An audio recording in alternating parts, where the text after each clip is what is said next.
Ya, Assalamualaikum warahmatullahi wabarakatuh. Pada hari ini akan dibahas, ya ini dalam rangka beres TP dan beres laprak, mau ngajarin resonansi dan pergerakan elektronik. Jadi, entah kenapa baik orang-orang tuh bingung soal pergerakan elektronik dan resonansi dan ya, gue pribadi juga pertama kali bingung, apalagi ketemu struktur-struktur yang nggak jelas tuh kayak gini. Nah, ini struktur garis-garis. Biasanya orang bingung sebenarnya elektron tuh ada berapa sih di struktur gituan atau dan gimana kalau resonansi dan sejenisnya. Oke, yang pertama langsung aja. Sebenarnya apa itu resonansi? Ya intinya delokalisasi elektron. Nggak gitu juga sih, tapi ya adalah lupa pengertiannya. Tapi elektron itu bisa terdelokalisasi. Bisa terdelokalisasi.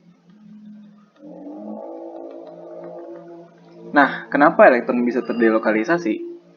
Jadi gini, misalnya kita punya ikatan, contohnya senyawa apa ya? Eh, kita lihat senyawa benzena deh, yang elektronnya tuh bisa muter-muter. Nah, ini benzin. Nah, benzena kita tahu bahwa dia punya struktur yang sama, tapi beda rangkap. Ini nggak tahu ya penjelasannya runtut atau enggak, tapi kita coba aja deh. Nah, kayak gini. Jadi kan ini elektronnya pindah ke sini, ini ke sini, ini ke sini. Terus ya udah jadinya struktur sebelah sini kan. Nah, sekarang kadang orang bingung ya, kapan elektron tuh bisa gerak-gerak gitu dan kok bisa sih gerak-gerak? Kayak emang kata siapa gitu boleh gerak-gerak? Nah, coba kita lihat struktur orbitalnya benzena. Mungkin ini nggak rapi ya, tapi kita lihat. Jadi benzena itu membentuk ikatan pi kan, dan kalau kalian ingat atau ikatan pi itu mereka tuh ikatannya nggak nyentuh langsung. Jadi kalau misalnya soal ikatan pi ini belum terlalu paham, mungkin bisa dipahami sedikit dulu ya ikatan pi. Jadi ikatan yang ini nih yang biru, ini tuh ikatan sigma. Sigma tuh overlap langsung. Jadi misalnya ada orbital, ini ketemu orbital. Nah ini kan namanya kayak gini overlap kan, ketemu langsung. Tapi kalau ikatan pi, dia tuh nggak ketemu langsung. Jadi kayak cuman say hi dari jauh. Kesannya kayak pegangan tangan dari jauh gitu lah. Beda kalau misalnya ikatan sigma. Kalau ikatan sigma tuh kayak langsung sentuhan. Tapi kalau ikatan pi, itu sentuhannya dari jauh. Kayak gini. Nah kita lihat pada benzena, itu kan misalnya kayak gini ya. Ini potongan benzena ya. Jadi potongan benzena maksudnya gimana? Ini coba gue nomorin. Ini satu, dua, tiga, empat. Nah ini gue nomorin sini ya biar nggak bingung. Satu, dua, tiga, empat. Nah lihat.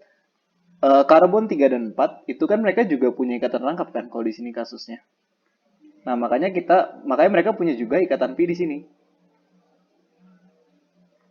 Nah, jadi ini mereka selain punya ikatan sigma yang gue warnain biru, ini juga biru ya sigma. Ada ikatan pi lagi nih antara karbon 3 dan karbon 4. Nih, kita lihat. Nah, sekarang kalau kita lihat nih perhatiin struktur ini. Eh kalau kita perhatiin di yang bagian sini, bentar sininya. Sini, ini nggak bagus. Warna apa ya? Warna hijau. Nah, yang bagian sini sama bagian sini itu kan sama aja kan kayak bagian yang misalnya yang biru ini. Nah, sebenarnya mereka sama aja kan? Artinya belum, cuman kebetulan belum berhubungan aja, tapi sebenarnya sama. Nah, karena kita udah tahu mereka sama, berarti sebenarnya mereka tuh bisa berinteraksi. Ini misalnya gue gambarin interaksinya hijau. Nah, sebenarnya mereka bisa-bisa aja berinteraksi. Jadi ya pada dasarnya memang berinteraksi ya. Kalau pada kenyataannya memang semua berinteraksi karena benzena kan kita gambarnya cincin lingkaran kayak gini. Nah artinya ini yang disebut kenapa bisa ada struktur resonansi gitu. Karena elektronnya bisa terdelokalisasi. Nih. Jadi elektronnya bisa pindah. Kalau kita lihat misalnya elektron gue warnainnya misalnya emas kali ya. Kita coba pakai warna emas. Misalnya elektronnya warna Mas ini. Nah, ketebalan 2. Nah, misalnya ada elektron di sini. Terus ya misalnya di sini aja. Terus di sini juga ada. Nah, karena sebenarnya elektron bisa ngebentuk hubungan di hijau juga, maka elektron itu bisa pindah ke sini. Dan elektron yang di karbon 3 dan 4 dia bisa pindah ke seterusnya dan seterusnya, dan intinya bisa pindah-pindah kayak gitu. Kenapa? Karena orbital P, kalau kita perhatiin semua ini, pada dasarnya semuanya masih berhubungan. Makanya bisa terjadi pindah-pindah. Nah, kalau gitu, sekilas kita lihat, kapan ikatan rangkap itu bisa geser-geser? Ketika ikatan rangkap ini, misalnya ikatan rangkap ini, deket sama ikatan rangkap yang lain, cuman beda satu ikatan. Nah, ini.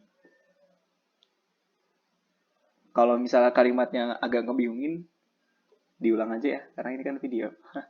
Tapi intinya gitu. Jadi, kalau kita misalnya ketemu struktur lain nih, kita contoh struktur yang paling sering lagi berresonansi, itu struktur kayak gini.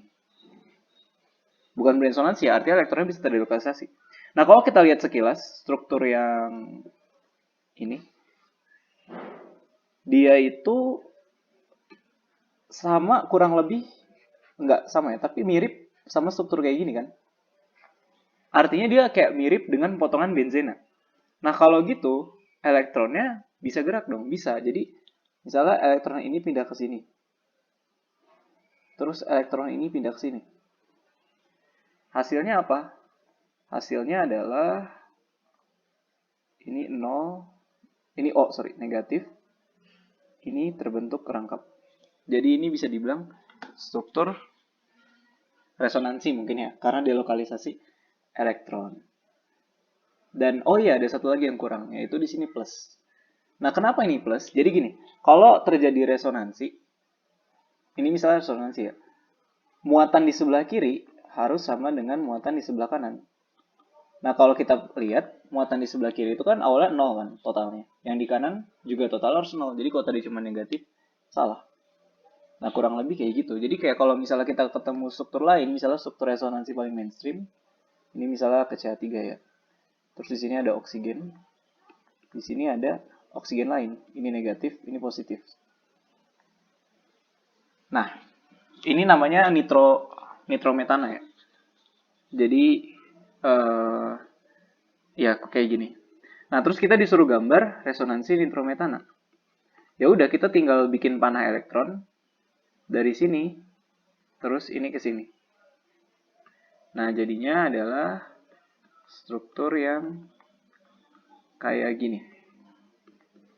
Salah. Bukan struktur yang kayak gini, tapi struktur yang kayak gini. Negatifnya di sini, plusnya tetap di sini. Oke, sekarang mungkin muncul pertanyaan, tahu dari mana plus min dan kenapa arahnya kayak gini?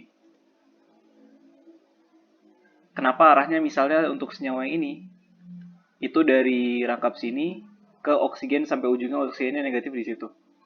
Ya sebenarnya pada dasarnya untuk struktur yang pertama ini ya, itu tuh jarang banget bakal berubah jadi struktur yang di kanan. Kenapa? Karena gini, senyawa itu semakin sedikit muatan semakin stabil. Jadi kalau misalnya ada senyawa yang bermuatan ya kestabilannya bakal lebih berkurang. Dan ada lagi, kalau muatannya bedatan dan berdekatan itu lebih stabil. Kayak misalnya ini kita lihat positif sama negatif, kan deketan ya, jadi lebih stabil.